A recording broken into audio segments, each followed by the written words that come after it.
Hi అండి, నమస్తే. నేను మీ Shanti. Welcome to Shanti's vlogs. ఈరోజైతే మన వీడియోలో తమిళనాడు స్టైల్ తక్కాలి సాంబార్ని ఎలా చేయాలో చూపించబోతున్నాను. మనం ఎప్పుడైనా సరే సాంబార్ ఇంట్లో పెట్టుకునేటప్పుడు రకరకాలుగా కూరగాయ ముక్కలన్నింటినీ వేస్ట్ చేస్తూ ఉంటాం కదండి. అవేమీ లేకుండా అచ్చం టమాటాలతోనే ఈ విధంగా సాంబార్ చేసి చూడండి. చాలా అంటే చాలా టేస్టీగా ఉంటుంది.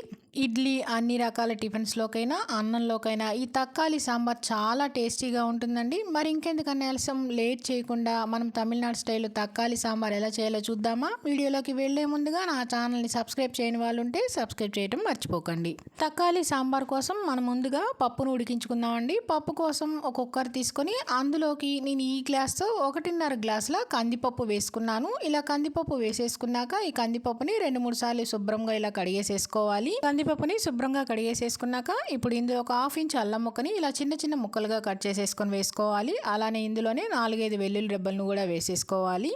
అలానే ఇందులోనే ఒక 1/2 టీ స్పూన్ పసుపు, 1 స్పూన్ నూనె వేసుకోవాలి.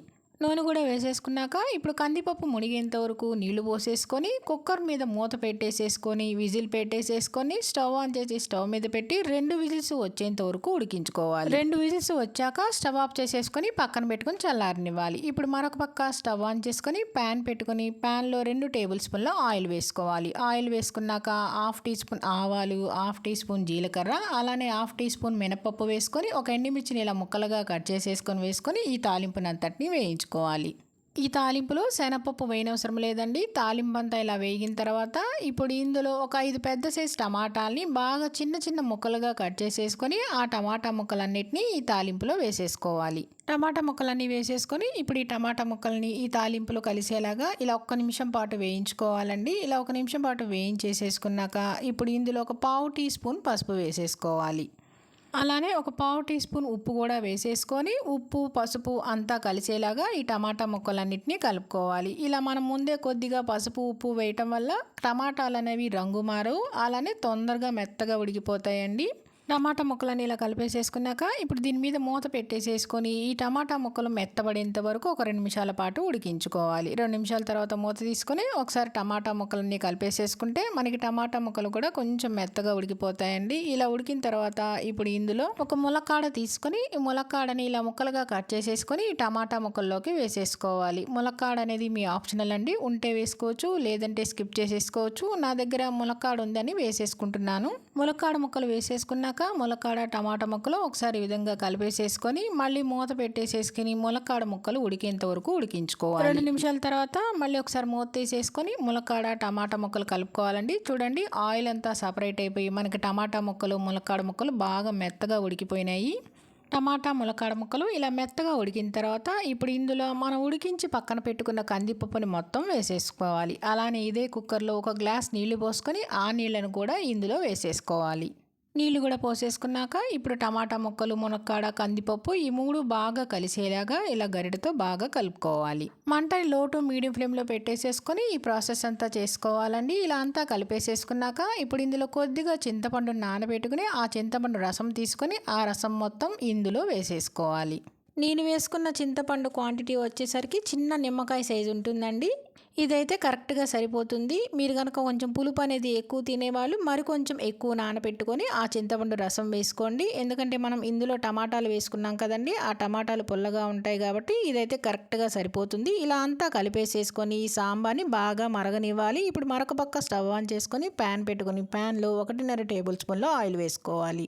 ఆయిల్ వేసేసుకున్నాక ఇప్పుడు ఇందులో 2 టేబుల్ స్పూన్ల తాలింపు గింజలు, అలానే 1/2 టీ స్పూన్ జీలకర్ర, ఒక 4 ఎండుమిర్చిని వేసుకోవాలి. నేను ఇక్కడ రౌండ్ ఎండుమిర్చిని వేసుకుంటున్నానండి. ఈ ఎండుమిర్చి వేసుకుంటే సాంబార్కి చాలా రుచిగా ఉంటుంది.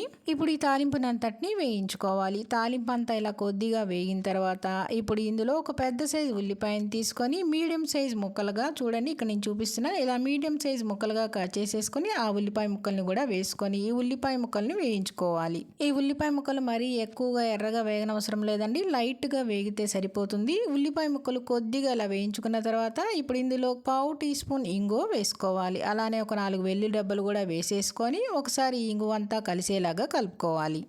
ఇంగువ అంతా ఇలా కలిపేసేసుకున్నాక ఇప్పుడు ఇందులో ఒక 4 పచ్చిమిర్చిని ఇలా సన్నగా పొడవుగా కట్ చేసేసుకొని వేసుకోవాలి. అలానే కొద్దిగా కరివేపాకు కూడా వేసుకొని ఇప్పుడు పచ్చిమిర్చి, కరివేపాకు, ఉల్లిపాయ ముక్కలన్నీ ఇవన్నీ వేగేంత వరకు వేయించుకోవాలి.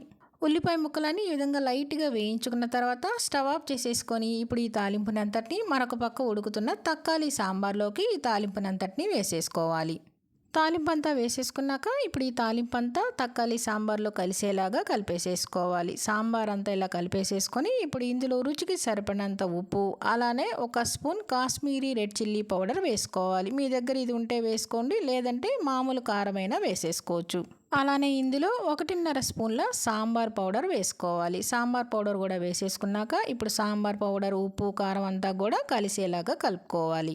సాంబార్ అంతా ఇలా బాగా కలిపేసేసుకున్నాక ఇప్పుడు ఇందులో మనకి సాంబార్ అనేది కొద్దిగా చిక్కగా ఉంది కదండి. ఇప్పుడు ఇందులో మరొక గ్లాస్ నీళ్లు పోసేసుకొని ఆ నీళ్ళను కూడా ఒకసారి అంతా కలిసేలా కలుపుకోవాలి. తక్కాలి సాంబార్ అంతా ఇలా కలిపేసేసుకున్నాక ఇప్పుడు ఈ సాంబార్ని ఒక 10 నిమిషాల పాటు బాగా మరగనివ్వాలండి. చూడండి, సాంబార్ అనేది ఈ విధంగా బాగా మరిగితే టేస్ట్ కూడా చాలా బాగా వస్తుంది. ఇలా మరుగుతూ ఉన్నప్పుడే ఇప్పుడు ఇందులో సన్నగా కట్ చేసిన కొత్తిమీర వేసేసుకొని కొత్తిమీర అంతా కూడా కలిపేసేసుకోవాలి.